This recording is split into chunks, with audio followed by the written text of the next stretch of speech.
A part of you never sleeps. And tonight, while the rest of you is gone, it will sit in the dark and watch the clock until morning. You've already seen the proof. Some mornings, your eyes open on their own. No sound, no light, no reason. And the clock says 1 minute before your alarm. Again. That stopped feeling like luck a long time ago. It feels like a skill. Which should be impossible, because you were asleep, unconscious, gone. So who exactly was watching the clock?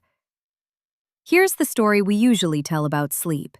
You close your eyes, the world switches off, and 8 hours collapse into nothing.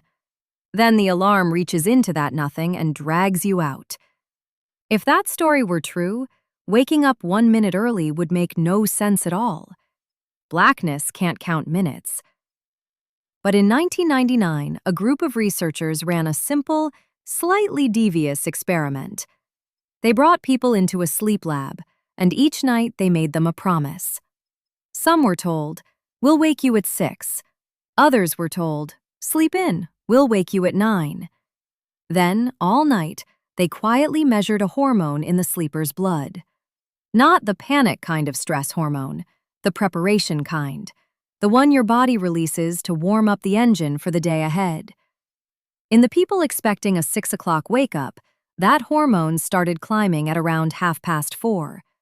90 minutes early. In total darkness, in total unconsciousness, their bodies began preparing for a deadline that only their minds had heard. And the people who were promised 9 but ambushed at 6 anyway? Nothing. No early rise, no preparation. Just that thick, heavy fog you know as being ripped out of sleep. Same lab, same night, same hour on the clock. The only difference was a sentence spoken to someone who was about to be unconscious. And the body kept the appointment. So something in you can tell time in the dark. It helps to know where it lives. Deep in your brain, just above the point where your optic nerves cross, sits a cluster of about 20,000 neurons, the body's master clock. It doesn't tick in seconds.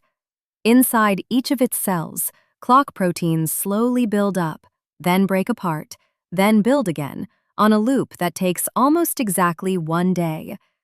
Less like a watch, more like an hourglass made of chemistry, turning itself over once every 24 hours.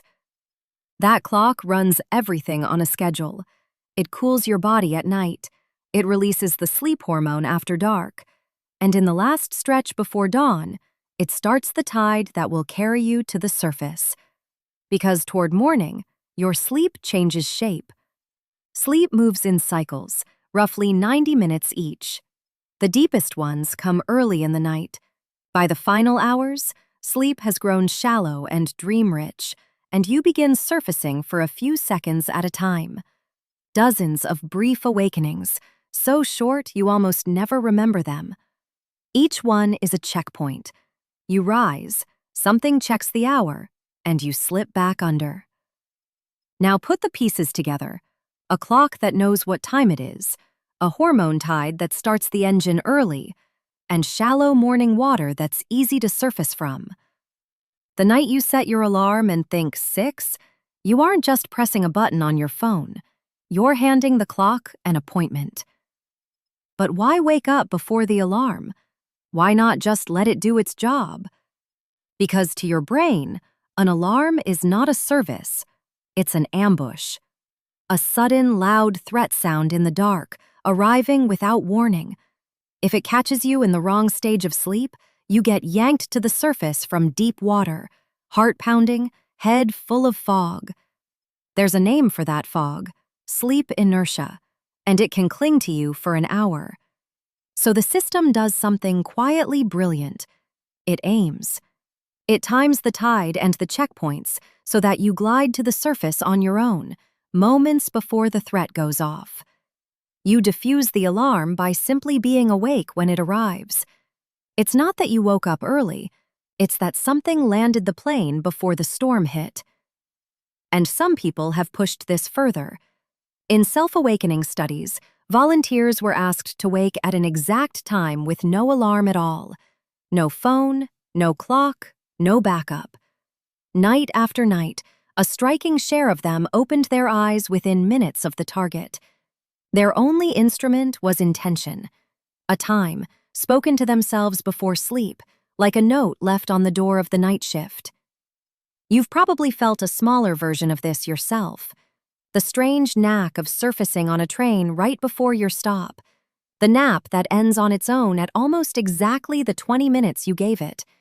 The night before a flight, when you wake at 4:59 for a 5 o'clock taxi, wide-eyed, a second before the phone lights up. None of that is the alarm's doing. It's the same quiet timekeeper, taking every deadline you feed it more seriously than you do. Then why doesn't it work every day? Because the clock can only aim at a target that holds still. Wake at 6 on weekdays and 10 on weekends, and it can't lead the shot. A night of lost sleep drowns those little surfacings. The body chooses depth over punctuality, and worry overwins the whole mechanism. If you're afraid of oversleeping, the system fires too early and too often, and you find yourself checking the clock at 3, at 4, at 5. The inner alarm has no snooze button. But here's the part worth keeping. Sleep was never an off switch. All night while you were gone, some quiet department of you stayed on shift. It held the promise you made with your last waking thought. It watched the hour. It warmed the engines in the dark. And then it carried you gently to the surface, 1 minute ahead of the noise. You were never entirely gone. Something in you kept faith with the morning. So tomorrow, when your eyes open on their own and the clock says 1 minute to 6, don't call it a coincidence. Call it what it is, a promise, kept by the part of you that never sleeps. Some of the strangest things in the world are the ones happening to you every single day. You've just never stopped to ask why.